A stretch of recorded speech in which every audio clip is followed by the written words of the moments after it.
बिस्मिल्लाहिर्रहमानिर्रहीम। किस्त नंबर 8। बातों बातों में जुनैद ने से पूछा, आप कौन सी एजेंसी से हैं? ड्राइवर चौंक गया, हैरान होकर बोला, तुम्हें कैसे पता चला कि मैं किसी एजेंसी से हूँ? जुनैद ने मुस्कुराकर जवाब दिया, भाई हम सब जानते हैं, हमसे क्या छुपा है? ड्राइवर ने मज़ीद हैरान होकर पूछा कि तुम किस एजेंसी से हो? ड्राइवर ने उल्टा जुनैद से सवाल कर दिया। जुनैद ने इत्मीनान से कहा, मैं रिपोर्टर हूँ, फ़लाँ इदारे के साथ काम करता हूँ। इसी गुफ्तगू के दौरान दोनों के दरमियान दोस्ताना ताल्लुकात कायम हो गए। वो वाकई किसी एजेंसी का एहलकार था। ये नहीं पता कि वो CIA, ISI, IB या MI किस से था, लेकिन था किसी एजेंसी से। इसने जुनैद से कहा, अगर तुमने मैट्रिक किया है तो अपनी सनद की कापी देना, मैं तुम्हें हबीब बैंक में नौकरी दिलवा सकता हूँ। जुनैद को ये सुनकर खुशी हुई। इसने फ़ौरन कहा, हाँ मैंने मैट्रिक किया हुआ है, मैं अपने डॉक्यूमेंट्स आपको दे दूँगा, बस आप अपना नंबर दे दें। ड्राइवर ने एक कागज़ पर नंबर लिख कर दिया और इसी दौरान मलिर हार्ट का स्टाफ भी आ गया। जुनैद गाड़ी से उतरा, इसका शुक्रिया अदा किया और जल्द मिलने का वादा करके घर की तरफ रवाना हो गया। हालात यहाँ भी ख़राब थे मगर निस्बतन बेहतर थे। कम अज़ कम जलाओ गिराओ नहीं हो रहा था। जुनैद जैसे ही घर पहुँचा, अल्लाह का शुक्र अदा किया कि वो खैरियत से पहुँच गया, मगर फ़ौरन अफसोस होने लगा, मेरे तमाम डॉक्यूमेंट्स तो हैदराबाद में थे, चोरी हो गए थे, कोई बैग समेत ले गया था। काश वो मेरे पास होते तो आज मैं बैंक में मुलाज़म हो सकता था। इसकी सनद की कापी गाँव वाले घर में थी, मगर ना कोई राब्ता था, ना कोई ज़रिया जिससे वो इससे मंगवा सकता। अब वो इस एजेंसी वाले शख्स से कैसे राब्ता करता? अफसोस के सिवा कुछ भी बाकी न बचा। वारे किस्मत, दस्तक भी दी तो ऐसे वक्त में जब घर में कोई मौजूद ही ना था। जुनैद के पास अफसोस के सिवा कुछ भी नहीं था। अब वो इस शख्स से क्या राब्ता करता? किस्मत, तकदीर, मुकद्दर, नसीब, ये सब अल्फाज इसकी ज़िंदगी में महज एक बंद दरवाज़े की तरह आ चुके थे, जिन पर वो दस्तक दे देकर थक चुका था, मगर कोई दरवाज़ा खोलने का नाम नहीं ले रहा था। भूख से नडाल वो सहन में आया, ज़मीन में लगी हुई मूलियाँ और शलजम निकाले, इन्हें धोया और बेदिली से खाने लगा। वक्त जैसे थम चुका था, 1 महीना बीत चुका था, मगर इम्तहान अभी तक ख़त्म नहीं हुआ था।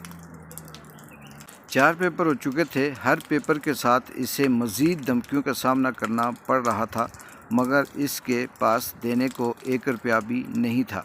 लड़कों की धमकियां बढ़ती जा रही थी, लेकिन वो बेबसी से सब कुछ सह रहा था। पेपर के दौरान सुपरिटेंडेंट ने 2 बार इससे सिगरेट मांगी, मगर जुनैद ने देने से इनकार कर दिया। इस इनकार पर सुपरिटेंडेंट भड़क उठा, देख लेना, तुम्हारे पेपर पर रड मार कर दूंगा।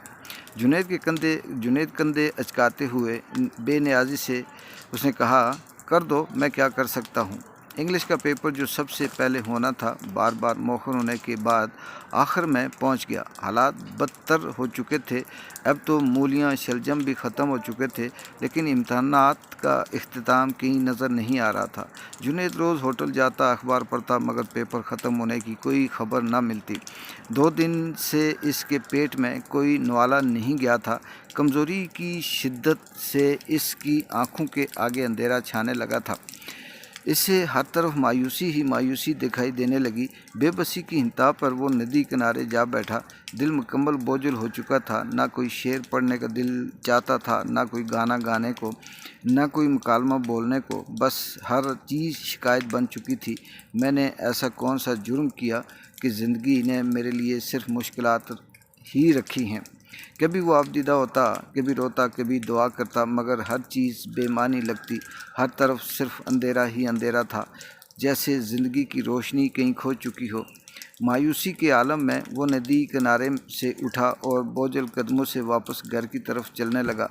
रास्ते में एक आदमी से सामना हुआ जिसे वो नहीं जानता था, मगर ये ज़रूर जानता था कि वो गुलजार का दोस्त है और इसके घर ठहरा हुआ है। इस शख्स ने मुस्कुराते हुए सलाम किया, हाल हवाल पूछा और तारुफ करवाया।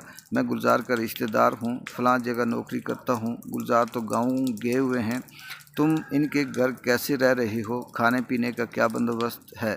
جنید نے بس ٹالنے کے انداز میں جواب دیا، کبھی ہوٹل سے، کبھی جیسے تیسے جہاں سے مل جائے کھا لیتا ہوں۔ یہ سن کر وہ شخص فوراً بولا، باہر سے کھانے کی کیا ضرورت ہے؟ میرا گھر قریب ہی ہے، تم روزانہ کھانے کے وقت آ جایا کرو، گٹھے کھا لیا کریں گے۔ یہ سن کر جنید کا دل ایک پل کو جیسے سکون میں آ گیا ہو۔ اس نے دل ہی دل میں اللہ کا شکر ادا کیا اور حامی بھر لی۔